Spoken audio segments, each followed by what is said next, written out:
إن الحمد لله نحمده ونستعينه ونستغفره ونعوذ بالله من شرور أنفسنا ومن سيئات أعمالنا من يهده الله فلا مضل له ومن يضلل فلا هادي له وأشهد أن لا إله إلا الله وحده لا شريك له وأشهد أن محمدًا عبده ورسوله أما بعد فإن خير الحديث كتاب الله وخير الهدي هدي محمد صلى الله عليه وسلم وشر الأمور محدثاتها وكل محدثة بدعة وكل بدعة ضلالة وكل ضلالة في النار. أعوذ بالله السميع العليم من الشيطان الرجيم من همزه ونفخه ونفثه. لقد كان لكم في رسول الله أسوة حسنة لمن كان يرجو الله واليوم الآخر وذكر الله كثيرا. وقال الله عز وجل فإن آمنوا بمثل ما آمنتم به فقد اهتدوا. صحابة کرام رضی اللہ تعالی عنهم اوچت او عظیم مخلوق دے او قیمتی انسانانو چې الله سبحانه وتعالى د ټول انسانی تاریخ او په کائناتو کې هغوی چڼ کړل او د خپل خوږ نبی آخری پیغمبر رحمت للعالمین خاتم النبیین صلی الله علیه وسلم د ملګرتیا او د وفاداری د پاره منتخب کړل او دا خبره د شکر په تور باندې با صحابه کرام رضی الله عنهم هم کولا. عبد الله ابن عمر، عبد الله ابن مسعود او د نور صحابه رضی الله تعالی عنهم ندا نقل چې الله تعالی ډیر لوی احسان کړی دی چې دا صحابه په دې ټول انسانیت کې چاڼ کړل او د خپل نبی د ملګرتیا د پاره منتخب کړه. اختارهم الله لصحبه نبیه، دا الله تعالی غوړه کړی دی او چاڼ کړی دی د خپل نبی د صحبت او ملګرتیا د پاره. او دا اولنې مثالی جماعت دی چې زمونږ ستاسو د پاره الله سبحانه وتعالى معیار د حق ګرځولې ده. کومه ټوکړه چې ماول استاد سورته البقره، سورة البقره کې الله رب العالمین فرمایي اے صحابو ستاسو شان، ستاسو مرتبه، ستاسو د ایمان معیار دومره اوچت دی که د دنیا د نور خلک هدایت مندل غواړي نو ستاسو په لاره به راځي او ستاسو په شان ایمان به راوړي، هله به دوی هدایت مومي. او چې د صحابو په لاره نو روان دته هدایت هیڅ چرې نشي میلاوېدلی. فإن آمنو که چرته د دنیا دا نور خلق ایمان راوړي، توحید قبول کی او څنګه ایمان راوړي، بمثل ما آمنتم به، داسې ایمان په مثل دا ایمان چې کوم تاسو راوړی دی، د الله توحید هم قبول کړی دی، دا قرآن هم منلی دی، د دې خوږ نبی صلی الله علیه وسلم اطاعت هم اختیار کړی دی د دغه ایمان په بنیاد، فقد اهتدوا، نو یقینا دا خلق به په هدایت روان شي. ګوره د خلقو د هدایت لپاره شرط قرآن او الله سبحانه وتعالی سکه خود د صحابه کرام رضی الله عنهم په شانتا ایمان راوړل او عقیده اختیارول. صحابه کرام رضی الله تعالی عنهم هغه اولنۍ ډله ده چې نبی کریم صلی الله علیه وسلم په خپل د هغې تربیت فرمایلو. د قرآن کریم د آیتونو پرانا کې او د قرآن کریم شرح ورته خوب نبی صلی الله علیه وسلم په خپل قول او فعل کوله چې هغې ته احادیث وایي. هر آیت به چې راتللو احکام نبی صلی الله علیه وسلم به په خپله په هغې عمل کو که نه به کو، که نه په قرآن عمل نه دی کړی، هغه عمل کوم ځای کې پروت دی؟ احادیثو کې. که یو سړی وي چې حدیث نشته، نعوذ بالله، د ده مقصد دا دی د دې بدبخت انسان، د دې زندق انسان چې نعوذ بالله نبی علیه السلام په قرآن عمل نه دی کړی. او که چرته د دې قرآن د شرح اجازت نبی علیه السلام ته نه و، نو ما او تا ته شته چې دا نن بعضې خلک منکرین حدیث د قرآن د آیت په خپلې خېټې نه تشریح کوي، ورته ښه په دې 15مه صدۍ کې تا ته اجازت دی چې تشریح کوي، نبی علیه السلام ته اجازت نو نه. نبی صلی الله علیه وسلم د ټولو احکامو تشریح په خپله ژبه مبارکه کړی، دای ته اقوال وایي، او په دې بدن مبارک عمل کړی ته څه وایي؟ افعال د نبی علیه السلام. اقوال او افعال د نبی علیه السلام چېرته موجود دي؟ په حدیثو کې. شاباش. دی وجه نه هېڅوک نه په قرآن ایمان راوړلی شي، نه په قرآن عمل کولی شي څو پورې چې ورسره څه ملګری نه کړي د رسول الله صلی الله علیه وسلم احادیث. او دا کوم آیت چې ما ولوستو دی کې چې الله فرمایي چې د صحابو په شان ایمان راوړی، د صحابو عقاید او د هغې هغه ټول کردار کوم ځای کې موجود دی؟ په احادیثو کې موجود. د هغوی تاریخ الحمدلله محفوظ دی، په صحیح سندونو را رسېدلی دی، او کم سند کې چې ضعف دی او دغه رنګه منګړت روایت دی، هغه الحمدلله علماو داسې را بهر کړي دي د احادیثو نه لکه زنانه چې د وړو نه دا ویښته راوباسي د الله په فضل. دا په دې ټول د انبیاو په تاریخ کې سیوا زموږ د خوږ نبی صلی الله علیه وسلم نه چې دا د هغوی خاص معجزه ده چې احادیث محفوظ دي، بل نبی ته دا شان نه دی میلاو. زموږ د نبی صلی الله علیه وسلم سیرت هم ټول محفوظ دی، اقوال او افعال چې کوم په صحیح سندو الحمدلله هغه تی منقول دی، هغه محفوظ دی بفضل الله تعالی وبمنه وکرمه. زما محترم ورونو، د دغه صحابه کرام رضی الله تعالی عنهم هغه په احادیثو کې نقل شوي د اطاعت واقعات که موږ وکتل، حیران دریان به ورته پاتې شي چې څومره ناشنا وفاداري کړې ده د رسول الله صلی الله علیه وسلم سره، څومره عجیبه تقوا یې وه، څومره زهد یې و، څومره عبادتونه و، او څومره پکې جرأت او غیرت او بهادري وه. هر لحاظ سره په هر میدان کې هغوی مخکې وو. سبحان الله. نو هغه صحابه رضی الله تعالی عنهم چې مونږ د هغې تذکره کوله، سلسله وه د السابقون الاولون، په هغې کې نن مونږ د یو صحابي تذکره کوو انشاءالله تعالی چې دا په زړو ملګرو کې دی د رسول الله صلی الله علیه وسلم. د دې صحابي نوم دی عتبة بن غزوان رضی الله تعالی عنه.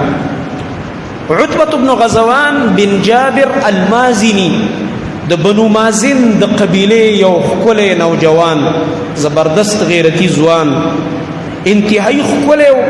چهره هم ډېره زیاته مزیداره وه، سور سپین مخ مزیدار، او دغه رنګه د جنګي هغه اصولو انتهایی ماهر، د نیزې ایشتلو ماهر، د توري چلولو ماهر، د غشي او د نشاني وشتلو ماهر، د اسونو د ګوړسوارۍ ماهر او شه سوار، هغه ټول کمالات چې په یو نوجوان مؤمن او غیرتی کې موجود وي پکاري، هغه دی صحابي اختیار کړیو. د صحابه کرامو د زمانه به دا طریقه وا، دا غي ځوانانو به سجده کول، کشتی بوا، منډه بوا، د خپو منډه به مواله، د اسونو او د وخانو منډه به مواله، غشي به اشتل، توری به چلولې، نیزه بازی به کوله، نشانه بازی به کوله. دا د هغه زمانه لوبې وي. او زمونږ هلکان ټیک ټاک ته پرېږده چې ګډېږي، د جینکو وازونو ته ګډېږي. زمونږ هلکان دې ته پرېږده چې ډولکي ته ګډېږي. زمونږ هلکان دې ته پرېږده چې جړه ویني، بیا د نه د انسانیت امیر شي، د جړه نه تاویږي را تاویږي. خفه نه شئ. زمونږ هلکان دې ته پرېږده ځوانان چې خالي وګوري چې پلانی ځای کې یو فحاشه ډمه راغلې ده، د ټوله شپه مور پلار په ځای پرېږدي، پلار به بیماری، مور به بیماری، پلاری د ټوخي د وی ختمه ده، د مورې د شوګر د وی ختمه ده، پلاری د زړه بیمار دی او پلته ګولۍ پکار دي.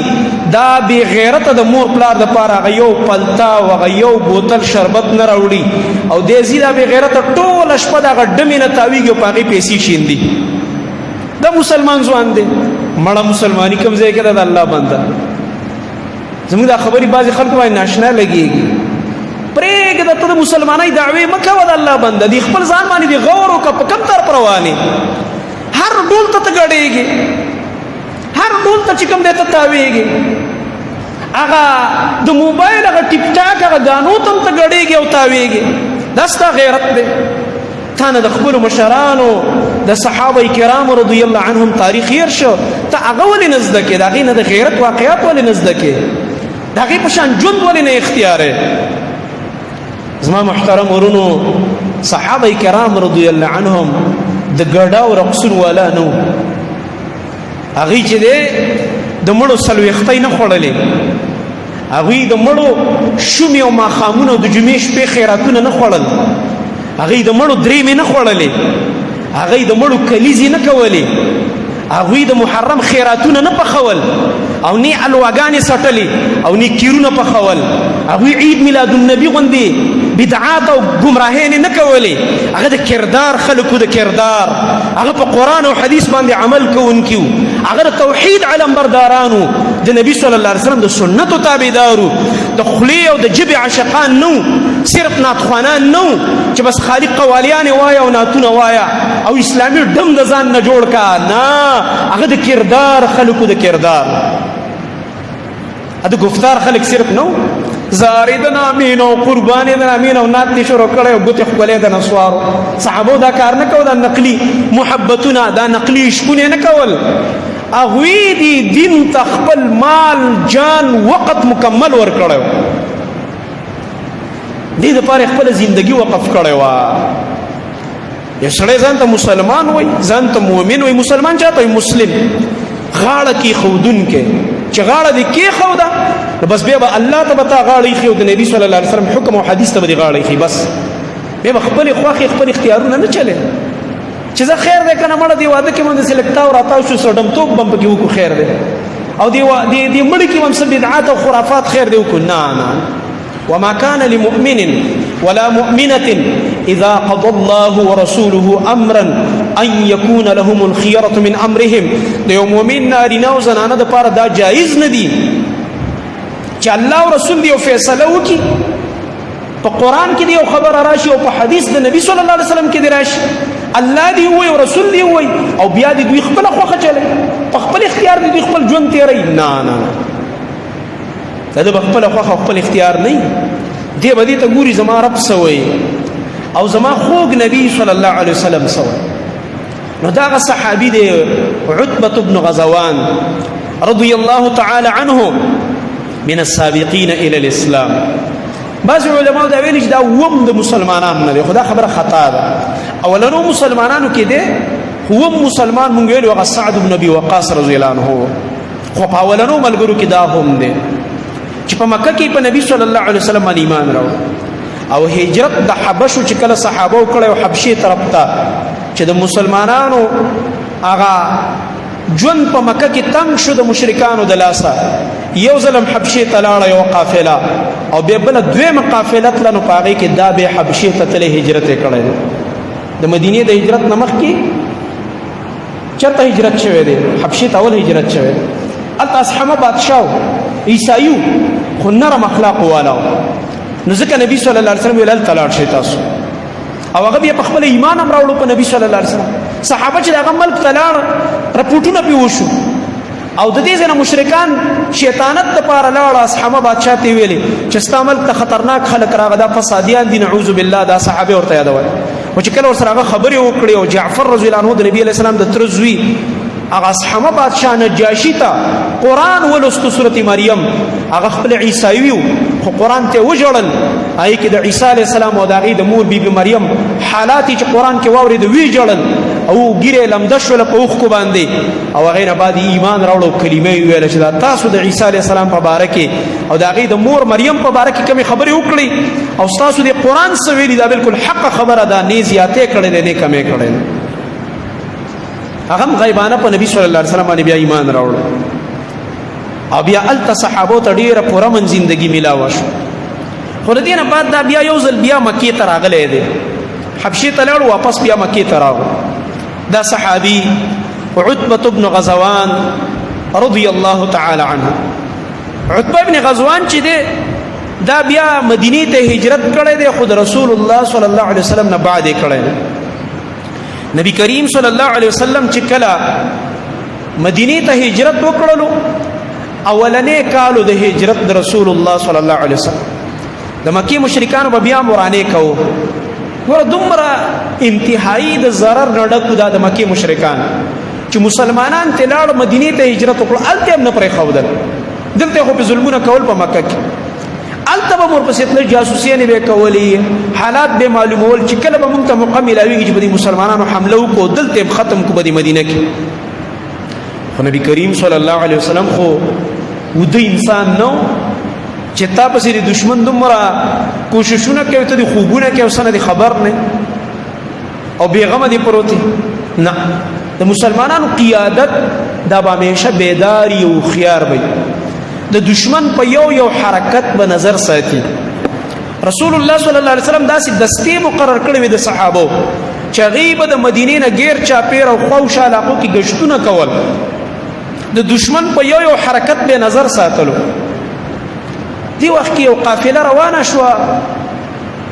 د مکې نه د مشرکانو او دې دپاره ځي چې د مسلمانانو جاسوسي وکړي او که په څه طریقه ورته بیا د ضرر دپاره څه پلیننګ جوړ کړي پروګرام چې هغې ته عملي جامه ور واچوي او د دې قافلې مشر څوک دی چې هغه دې وخت کې مشرک دی او د یو ډېر لوی مشرک سردار زوی دی د ابوجهل زوی عکرمه رضی الله عنه رستو بیا رضی الله عنه شوی صحابي دی بیا فتح مکه کې بیا ایمان راوړی او پلار یې څومره غټ دشمن دی د اسلام مردار شوی هم دی په بدر کې د پلار ابوجهل دا زوی په دې زړه کې د دین اسلام سره ډېر بغض و دې ټایم کې عکرمه د مکې د ځوانانو یو قافله روانه کړله او یزو د مسلمانانو جاسوسي کوو که زمونږ د لاسه کوم نقصان ور رسولی شو چې ور ویې رسو صحابه کرام رضی الله عنهم ډېر هوښیار وو هلته نه عبیدة بن الحارث رضی الله تعالی عنه چې دا به په بدر کې شهید شوی دی د ده واقع هم درته ویلې وه چې په اولنو مؤمنانو کې دغه مو هغه سره یو دسته د مسلمانانو هم راوتی دی ګوري لګیا دی د دشمن په حرکاتو سکناتو یې نظر دی چې د عکرمه قافلې وکتله نو د دواړو په مابین کې جنگ شروع شلو او داسې خاص جنگ ونه شلو خو یو بل باندې غشي مشي وورېده او معمولي غوندې جنگ وشلو خو په دې دوران کې چې د مسلمانانو او د دې مشرکینو په مابین کې جنگ شو نو اوله کې د عکرمه دا خیالو دا صحابي عتبه ابن غزوان مصر په دې قافله کې د مکې نه روان دی هغه دا خیالو کې دا بر اساس یا قومي غیرت کې رواني لښکر کې د قبایلو لښکري که نه نو که ستا قبیله او قوم په ناروان وي ورسره به ځې او که هر عقیده دي ورسره به ځې وایي قومي لښکر دی قامي لښکر سره به ملګرتیا کوو نو دا صحابي دی او د سره یو بل صحابي او مقداد رضی الله عنه دې دواړو پټه فیصله وکړه وایي دا عکرمه ځي مدینې طرف ته روان دی او موږ ته به د هجرت بله کومه ښه موقع میلاویږي څه ځای پورې به دوی سره لاړ شو دوی به دا خیال کړي موږ سره ملګري دي د مشرکانو سره دا مسلمانان دا دواړه مسلمانان صحابه مو سره روان شو د مشرکانو سره د عکرمه په قافله کې روان دي خو چې څنګه هلته مؤمنان ورسره مخامخ شو د عبیده ابن حارث لښکر او د مشرکینو دا دواړه ځوانان لاړل او د مسلمانانو په لښکر کې شامل شو دې ځای نه ووتل د مشرکانو په ذریعه صرف ځان مدینې ته رسولو بیا د مؤمنانو په هغه قافله کې دوی ځان ورسولو مدینې ته نو عتبه ابن غزوان او مقداد رضی الله عنه دواړو یو ځای بیا هجرت کړی په دې طریقه په دې چلې ځان رسولی دی دا د دنیا هوښیارتوب او فراست هم یو شی دی او چې کله وی دوی مدینې ته ورسېده عبدالله ابن سلمه العجلانی رضی الله تعالی عنه دا هغه کره میلمانه شو اول دا هغه کور ته لاړ هغه له میلمستیا ورکړله او هر کله مرحبا استقبال چې زموږ نور مسلمانان رونه راغ دا د مدینې داسې عجیبه خلک چې د سره به دا بوج نه ګڼلو چې د مکې نه دا دومره خلک ولې زموږ ملک ته راځي او زموږ علاقې ته او بیا به دا موږ څه خورو او دوی به څه خوري او زموږ کاروبار او دوی کاروبار دا خو د کمزورو خلکو عقیدې دا خو د چا د الله په ذات باندې ایمان نه بې غیرت دی بې ایمانه هغه دا خبرې کوي دا ایمانی غیرت یو شی دی هغه په دې خوشاله چې زیات نه زیات خلک دی راشي زموږ مدینې ته څومره مسلمانان چې راتلی شي را دي شي زمکه کې به می سور کوله باغ کې به می سور کوله کور کې به می سور کوله خرچې به می کولې ځکه خو الله سبحانه وتعالى قران کریم کې د دې مدینې د انصار مبارک زیر ابویل ورکړي دي د جنت او ځکه خو ورسره د نبی صلی الله علیه وسلم دومره مینا و د مدینې د خلکو سره چې تاسو څومره فراخ زړونه دي چې زموږ هر یو مؤمن دلته راځي که نارینه او زنانه هجرت کوي تاسو ورته د خپل زړه د دروازې کولاوي کړي او په هغه خرچې کوئ او ځای ورله ورکوئ او دومره ایثار کوئ ویؤثرون علی انفسهم ولو کان بهم خصاصه قرآن په دې ګواه دی چې د مدینې دا خلک دا مهاجرین د ځان نه غوره ګڼي ایثار کې ایثار دی ته چې یو څیز دی تا ته خپله ضرورت دی په کور کې او ته یې راواخلې او بل یې ورکې داسې خلک ولو كان بهم خصاصه الله رب العالمین قرآن کې اگر که سورة حشر کې الله فرمایي اگر که دا انصار په خپله وږي وي تږي وي په تکلیف کې وي او دې څیز ته خپله ضرورت وي خو ابدا دې بل رور له ورکوي مؤمن رور له دا هغه خلک نو دې لاړلو د دې صحابي سره چې دی میلمه شولو وروستو د رسول الله صلی الله علیه وسلم سره ملاقات یې وشولو او رسول الله صلی الله علیه وسلم د دور ورولي قایمه کړه د هغه مشهور کمانډر او غیرتی صحابي سره چې هغه ته ابو دجانه الانصاری رضی الله عنه وي ابو دجانه الانصاری تاسو ته معلوم دی څومره تکړه صحابي ابو دجانه رضی الله عنه د دو او داغه په منځ کې ورولي قائمه کړه ځکه دا د نبی صلی الله علیه وسلم طریقه بوا چې د مدینې د مکې نه بچا هجرت کو مدینې ته د مکې د مهاجر او د مدینې د انصاری د یو ملګری په مابین کې به مؤاخات قائمول اصل ټول مسلمانان د یو بلورونه دي خو خاص یو کس به یو خاص کس ته حواله کو چې ګوره دا تا ته حواله د رهایش د خرچه د پروګرام کاروبار څه ترتیب روانول شي دا په پتا باندې هغه به بالکل جی بدا ما ته حواله شي نو دای ابو دجانه الانصاری رضی الله عنه ته حواله څنګه چې ډیر تکړه د ابو دجانه تکړه په وحد کتاب دا قصه اوریدل چې هغه سره پټای د سر نه تا وکړو ابو دجانه رضی الله عنه او هغه انتهایی په جنگ کې 13 صحابي او تکړه او دنګونه به وال د جنگ په میدان کې د مشرکین په مقابل کې او رسول الله صلی الله علیه وسلم په وحد کې فرمایلی دا ابو دجانه چې سکای دا دومره په مستی ګرځي او دا سینې را وښکلې ده او دا پټۍ د سر نه تا وکړې ده دا مزل د الله نه دی خوښ خو دلته خوښ دی عام حالاتو کې دا مزل صحیح نه دی عام حالاتو کې به تکبر نه کوي خو چې دشمن دی مخامخ راغی کافر نو بیا به هغه ته څه کې هغه ته بیا د ځان نه دغه جوړې عاجزه کېږي به که نه بیا به د ځان نه غیرتي جوړ بیا به سینه راوباسي بیا به غټې خبرې کې بیا به د ځان نه سس نه جوړې نو دی وجنا رسول الله صلی الله علیه وسلم فرمایي دی ابو دجانه ته تاسو ګورئ دا که په عام حالاتو کې داسې مزل کوي او ګرځي نو دا انداز د الله نه دی خوښ ځکه دا په تکبر کې راځي خو نن دی تکبر نه کوي بلکې د مخامخ د مشرکانو لښکر ته خپل غیرت ورخی دا عتبه ابن غزوان رضی الله تعالی عنه دغه صحابي سره د مؤاخات او ملګرتیا وشو او دغه رنګ بیا وروستو په بدر کې په احد کې او په نور مختلفو مواقعو کې د انتهایی د جرأت مظاهره کړې ده ډېر زیاته د غیرت مظاهره کړې ده ډېر ناشنا کارنامې د کړې دي د رسول الله صلی الله علیه وسلم په ملګرتیا کې په مختلفو معرکو کې دا شریک شوی دی او په صحابو کې په هغه صحابو کې شمار دی چې کوم د نبی صلی الله علیه وسلم هغه جرنیلان صحابو کمانډران او جنگي ماهرین پای کې یو دا عتبه ابن غزوان رضی الله عنه او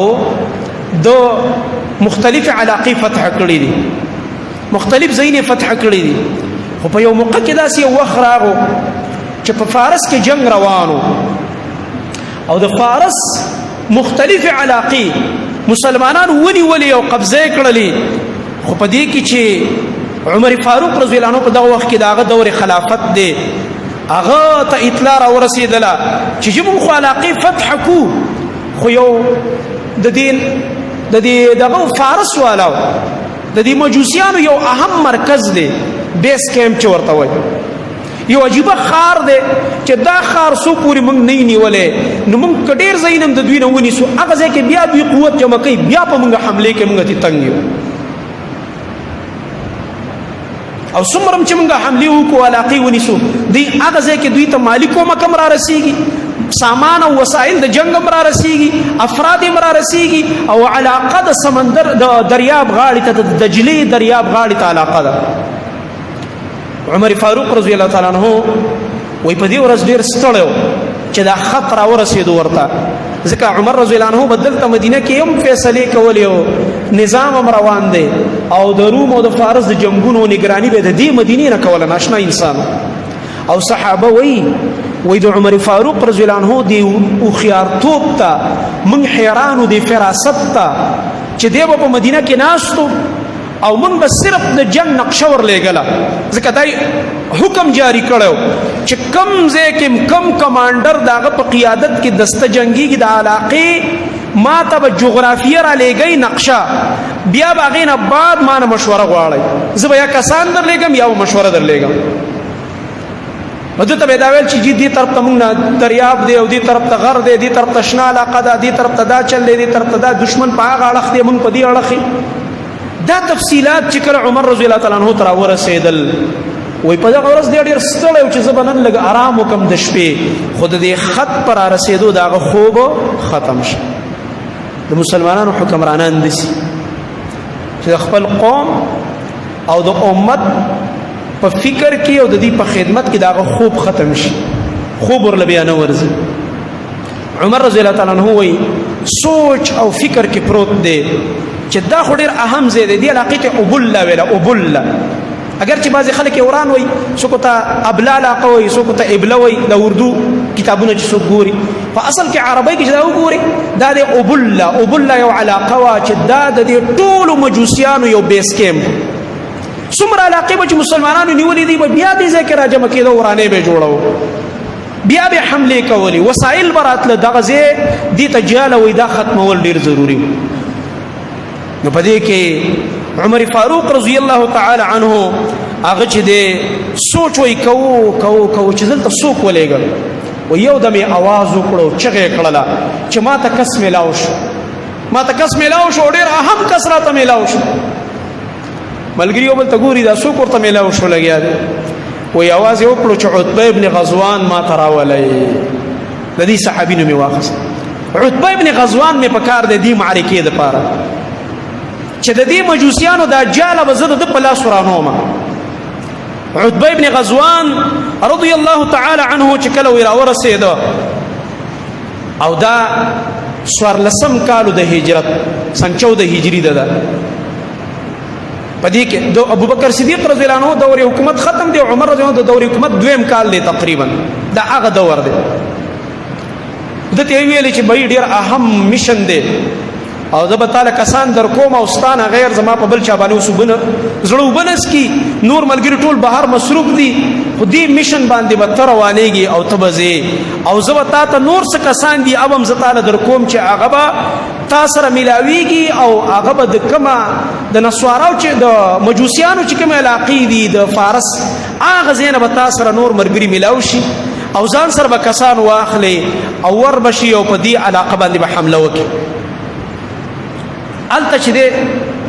علا ابن الحزرمي رضی الله عنه یو صحابي او د په کمانډینګ کې ډیر مرګري جنگیدل د سره یو کمانډر عرفجه په نوم باندې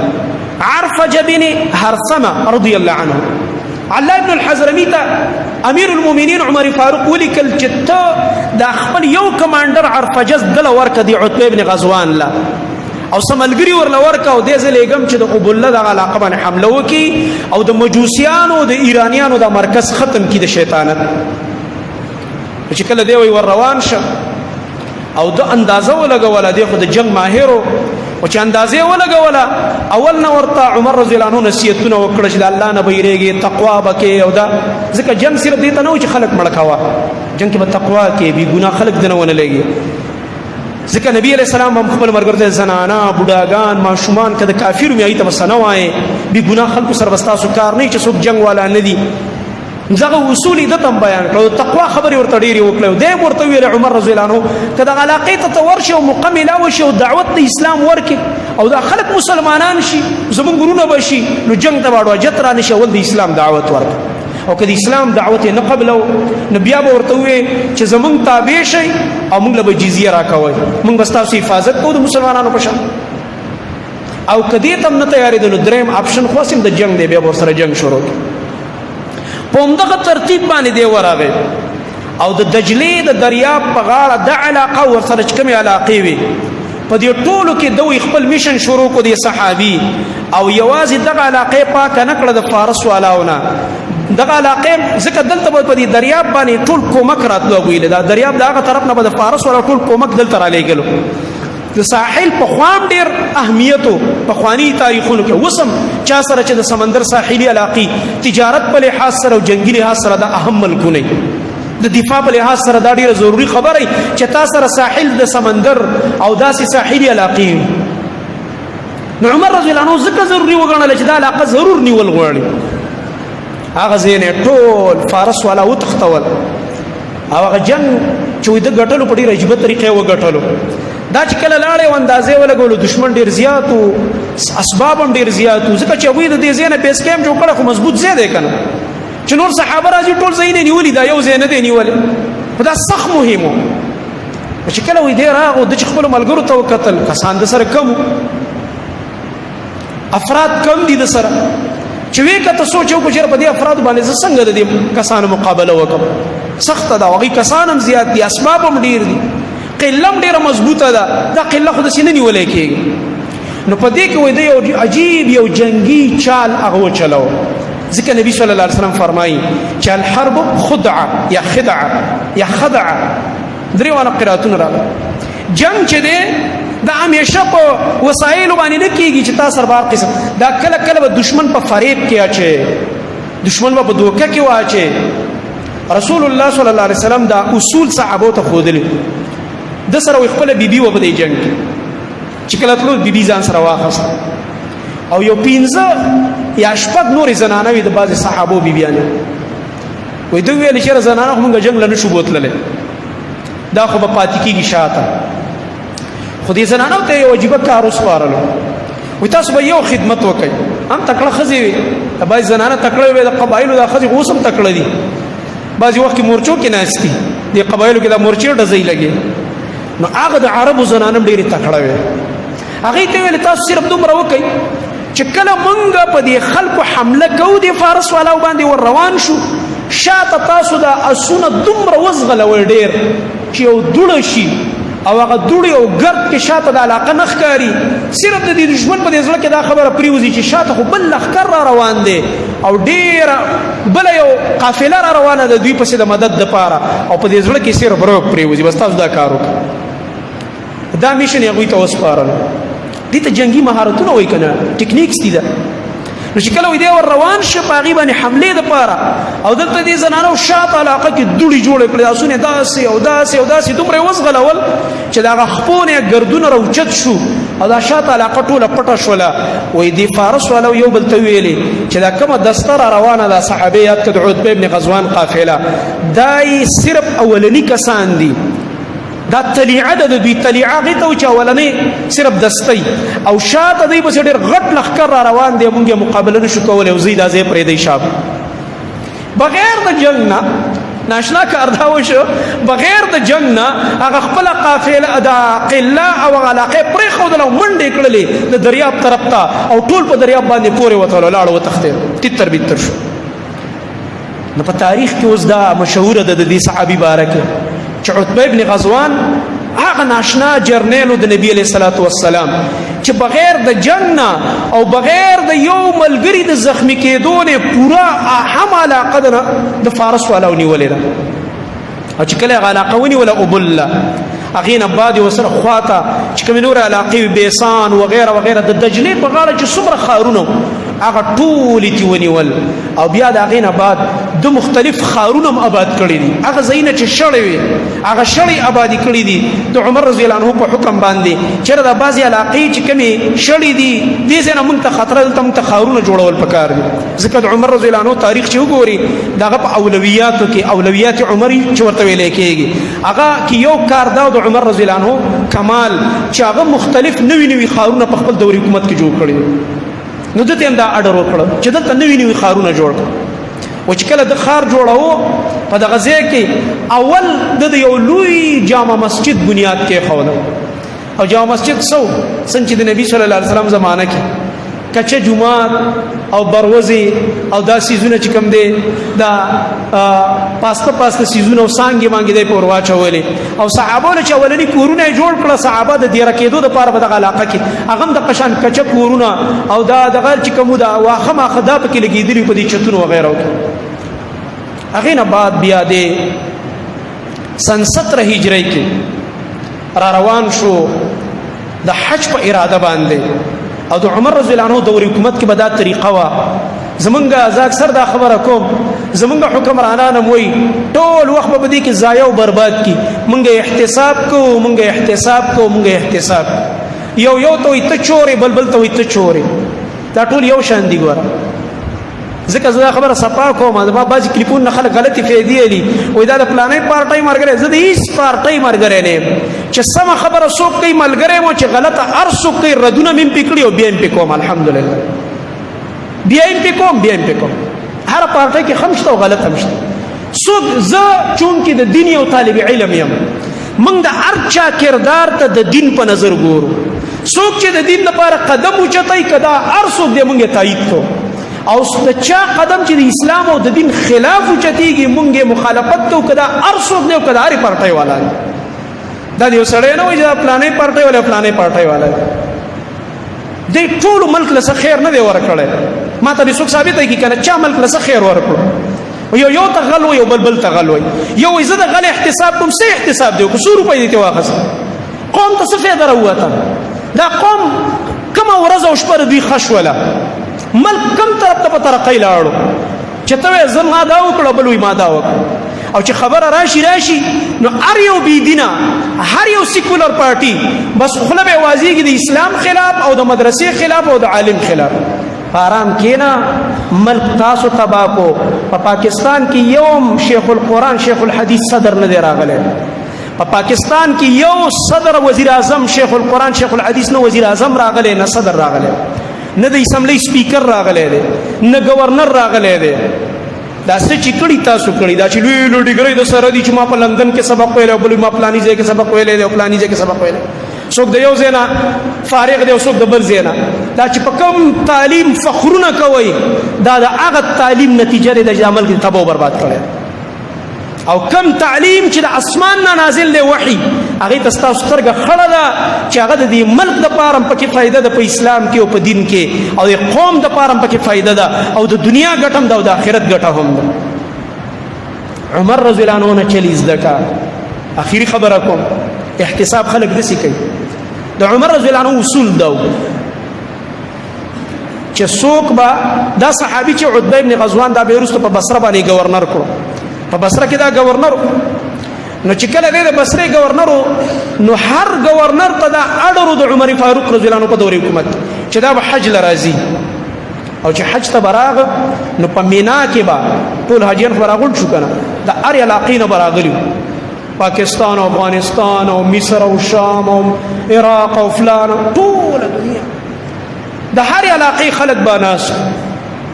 او د هر علاقې گورنر به پاسو وای پاسېګا عمر رضی الله عنه پاسه او خپل قوم به مخامخ ناست وي وای د بارک شاباش هر کال به د احتساب وای د کیسه غلطی ده څه ظلم کړی دی د چا حق تبا کړی دی کوم مجرم ملګرتیا خو نه ده کړی کوم مجرم خو پرې خینه ده بغیر د سزا نه دا الکه چې یو گورنر سره دا فکرې چې دا زما صدر یا وزیر اعظم به ما هر کال د خپل قوم په مخ کې ودرې په دې شی باغ کې یا په دې وزیر باغ کې یا په یو بل لوی ګراوند کې او مخامخ به خلک پاسيږي او په ما باندې به اعتراض کوي دا به غلطي وکړي دا به کرپشن وکړي دا به ظلم وکړي دا به چا سره زیاتې وکړي سوال نه پیدا کړي دا د عمر رضی الله عنه نظام نو دیم راغوښتو راغو چې دی راغو نو د صحابه ډېر عجیب مزاج زمون خلک وایي نه نه جی ما زه صدر يم زه وزیر اعظم يم خپل غواړم د جمهوریت نظامونو کې یو دا نقصان هم دی چې مشري په خپل غواړي نبی صلی الله علیه وسلم فرمایي چې څوک په خپل مشري غواړي مونږ ورله نه ورکو د سره د الله مدد هم نه د سره د الله مدد یو دای چې قوم ته وي ته زموږ مشر شه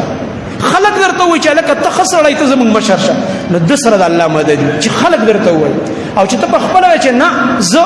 نه دې ز سره د الله مدد بیانې صحابه کرام د مشرین نه خوښول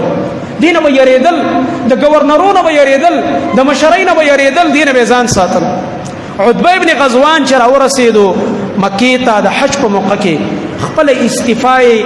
عمر فاروق رضی الله عنه ته ورکړه چې جی زه د الله عبادت او بندگی کول غواړم نور او بس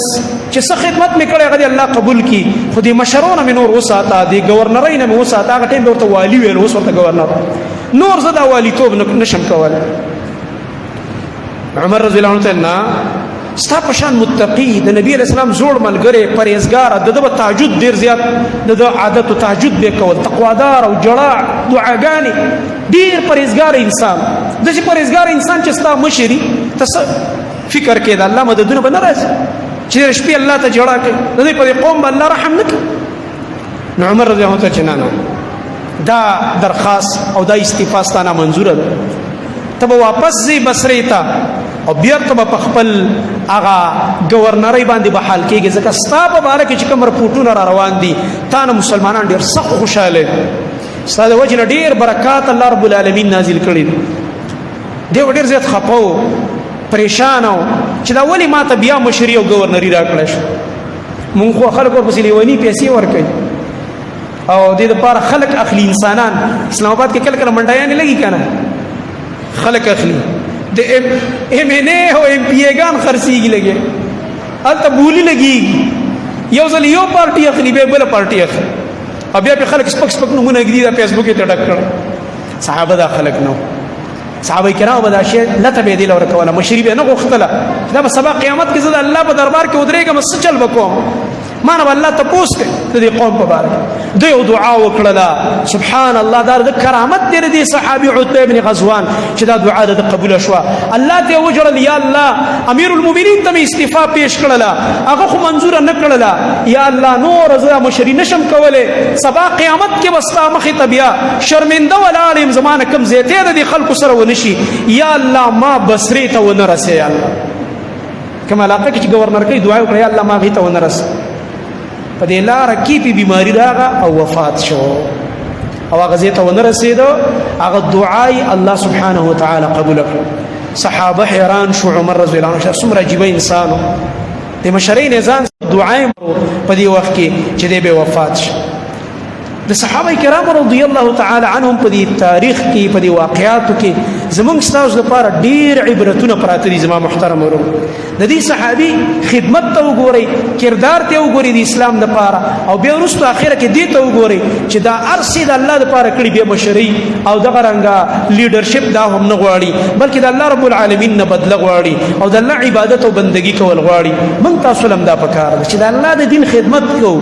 که د الله د دین لپاره کومه منډه وهو، کوم عبادت کوو چې دا زمون خاص د الله د رضا لپاره وي، دې کې څه غرضونه د دنیا لالچونه دا پکې نه وي، د انسانانو په دې کې تمې نه وي، په دې باندې الله رب العالمین د انسان مرتبه اوچته والله سبحانه وتعالى په دې رضا کېږي. سبحانك اللهم وبحمدك اشهد ان لا اله الا انت استغفرك.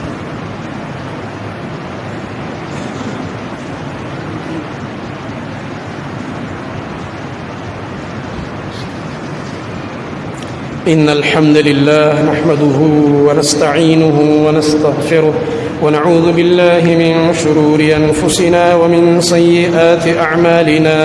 من يهده الله فلا مضل له ومن يضلل فلا هادي له، وأشهد أن لا إله إلا الله وحده لا شريك له، وأشهد أن محمدا عبده ورسوله صلى الله تعالى عليه وعلى آله وصحبه أجمعين. أما بعد فأعوذ بالله السميع العليم من الشيطان الرجيم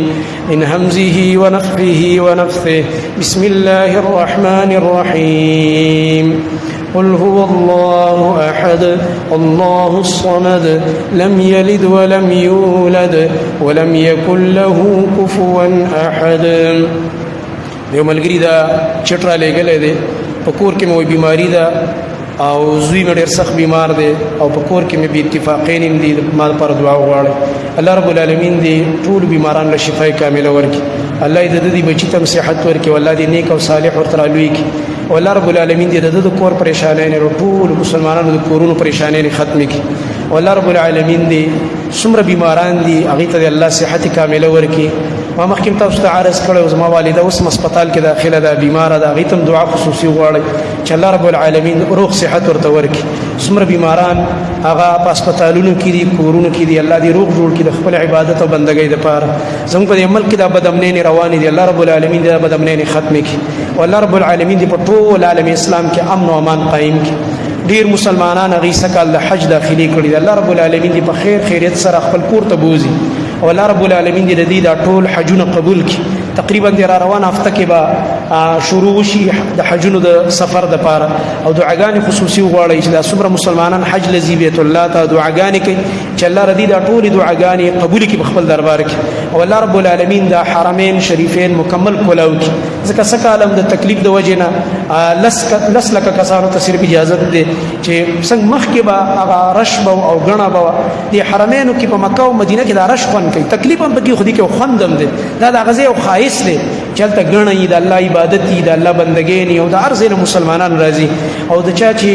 وس کېږي چې حج وکړي الله رب العالمین دې د هغې نه دا فریضه زر تر زر توفیق ورکړي چې ادا یې کړي، او که چا وس نه کېږي الله رب العالمین د هغې له وس او توفیق ورکړي چې د الله رب العالمین کور ته هغوی بار بار لاړ شي حجونو دپاره د عمرو دپاره. او الله رب العالمین دې څومره مسلمانان ای باندې قرضونه دي، د چا اولاد نشته دی، چا ته بل مشکل دی، الله رب العالمین دې ټول مشکلات د خپل عظیمو خزانو نه د هغوی پوره کړي، صفونه برابر کړي. سبحانه